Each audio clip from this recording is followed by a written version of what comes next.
Hello, this is William Clark for the Last Stand podcast, and this is number 14 in the series.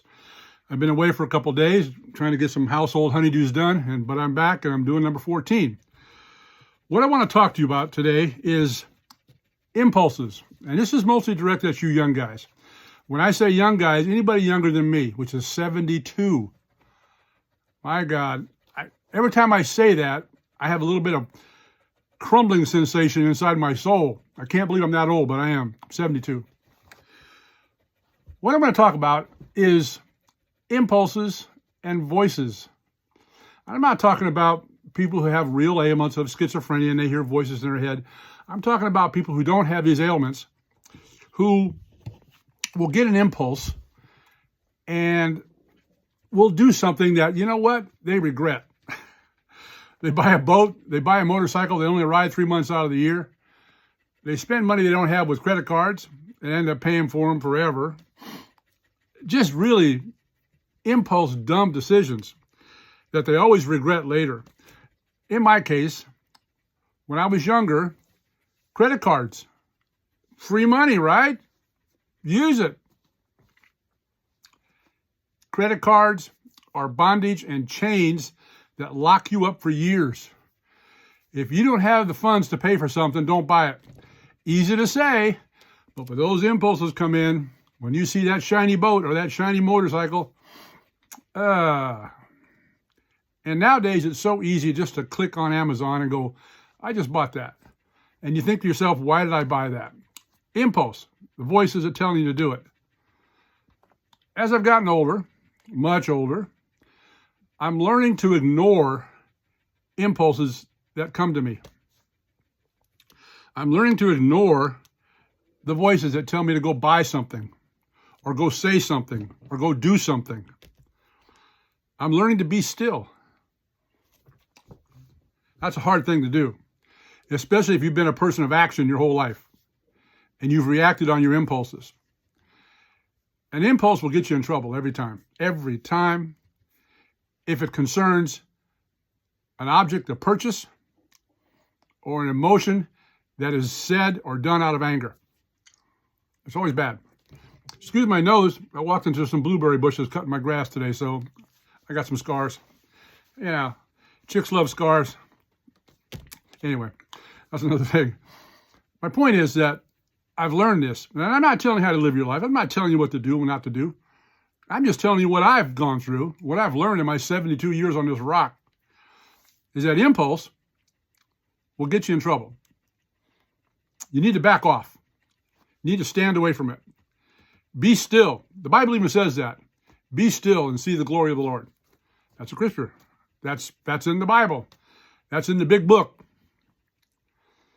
It relates to control. Men nowadays, especially young men, seem to be out of control or not know how to control themselves. They react. I believe a lot of this is because there hasn't been a real strong father figure in the family. And I know all you woke, fanatic, professional, offended say we don't need a father. You do. Young men need fathers.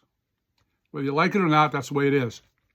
They need the influence, and they need good influence. They need somebody around them, these young men, they need somebody around them who's walked that path, and just by being in their presence, give them leadership of how to act, how to behave, how to grow, how to control your impulses. Stoicism is something to be looked at. I'm not talking about being cold and ignoring your feelings with your kids. I'm saying a little bit of tough love is a good idea. Don't cater to the whim or the impulse of the child. I know I've raised kids. I know what I'm talking about. My kids are all in their 40s. If you can believe that. Amazing how fast they grow up. But my point is, you, as a person, as an older man right now, on the on-ramp to heaven, as I like to say, have got to learn to control yourself. Because what's happening now at our age, 40s, 50s, 60s, 70s. We're seeing the end. And we're looking at what we've done, where we've been, what we've accomplished. And sometimes we look back and say, wow, I was really lacking in doing anything. I was too safe. I was too secure.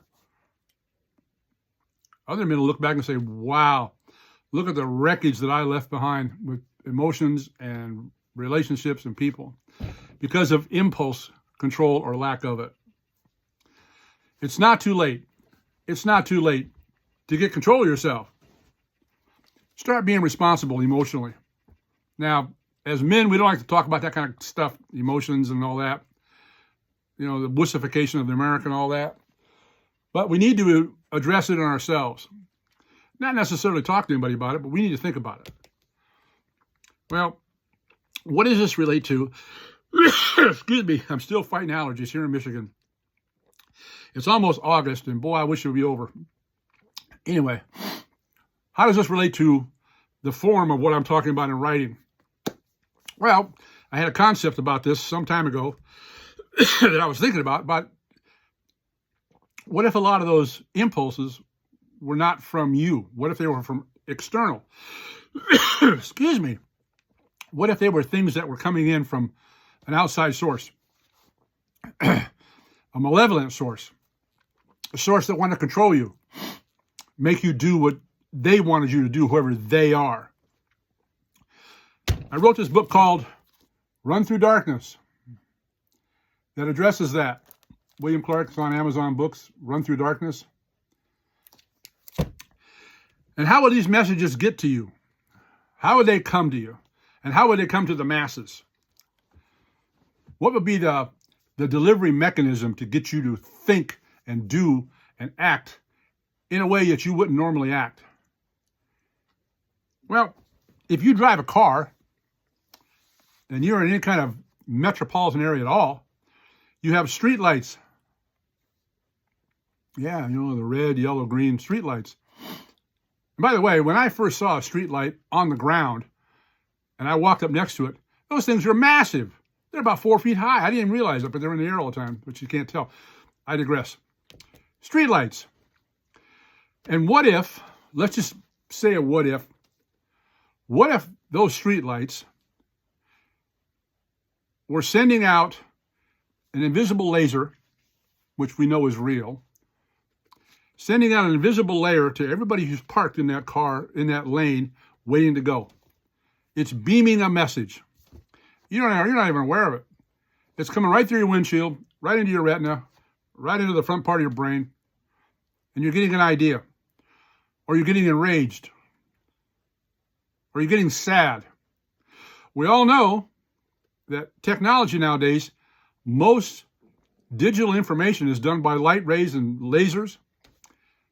It transfers a tremendous amount of energy and information in everyday life, lasers. What if the laser is a blue laser or a white laser, which is real? And that laser, for about the 45 seconds or the minute and a half that you're sitting at the light, is beaming in information.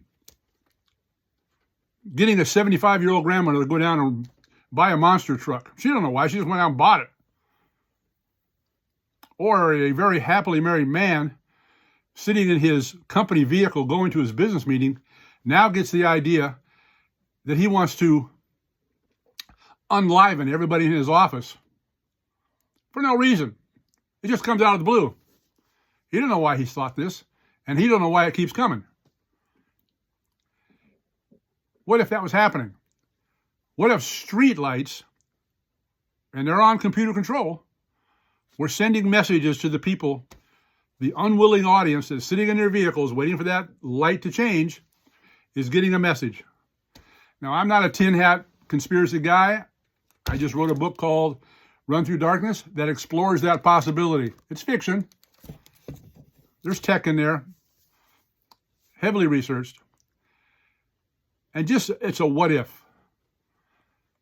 So, impulse control. Where does it come from? Internal. Where does the impulses come from? A lot of times external. Things around you. might account for all the road rage stuff that's going on, especially at intersections. People are stopped, guy gets out of the car, and they start fighting. I don't know. It's as good as answer as any.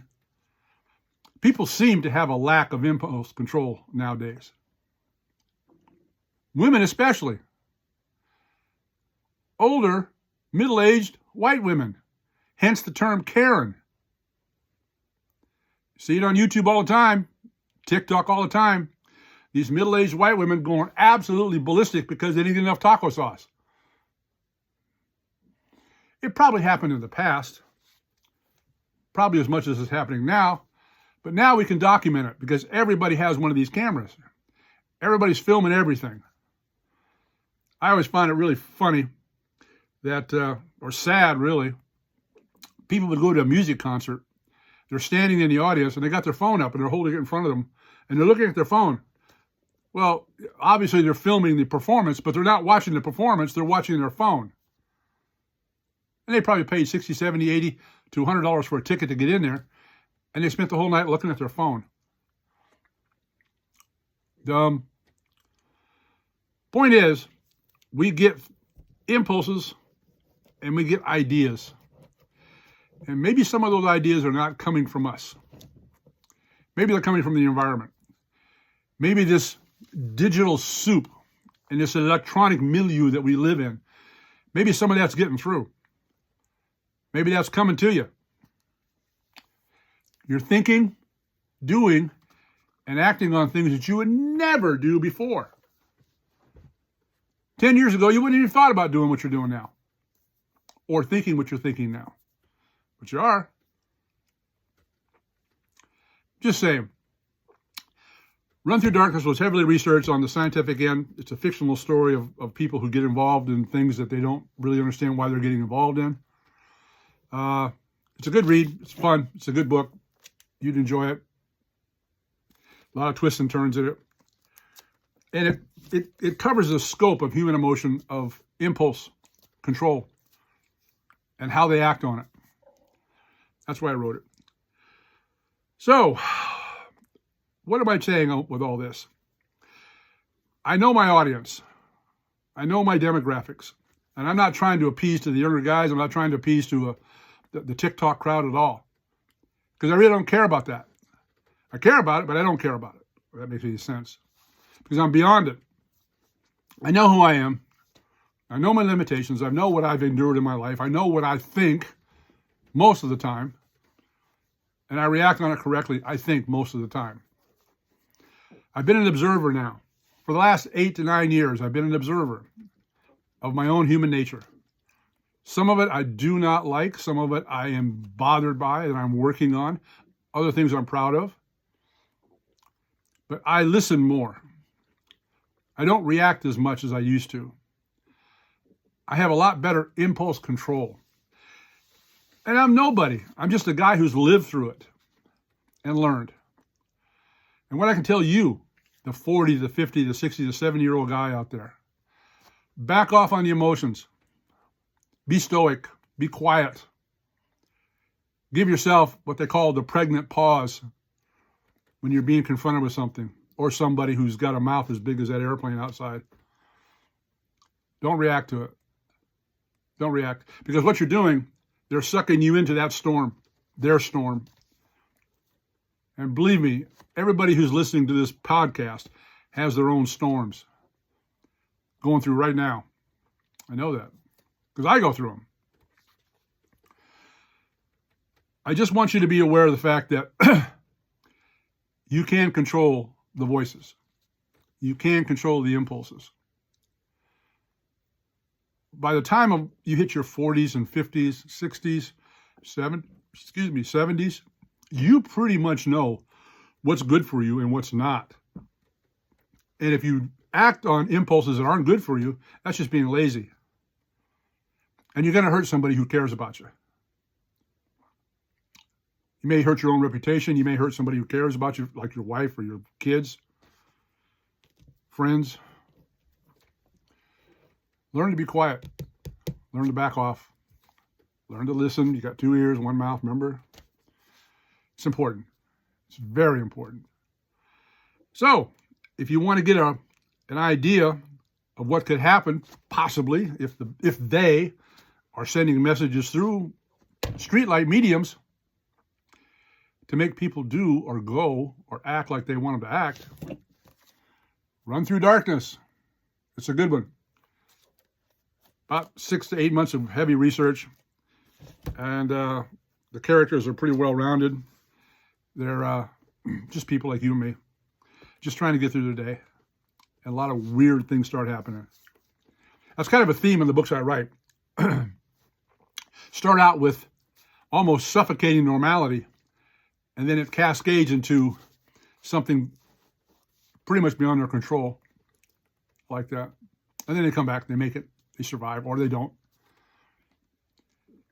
My characters in my books, they die off pretty quickly, sometimes unexpectedly, most of the time unexpectedly.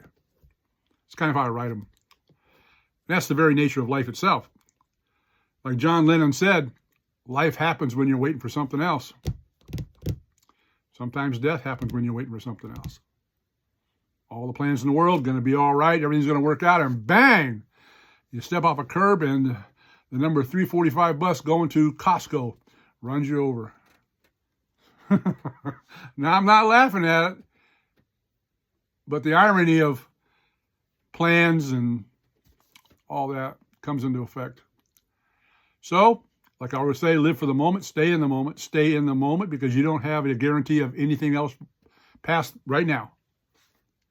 You could jackknife into a coffin by 8 o'clock tonight. This could be your last day on earth. Make it count.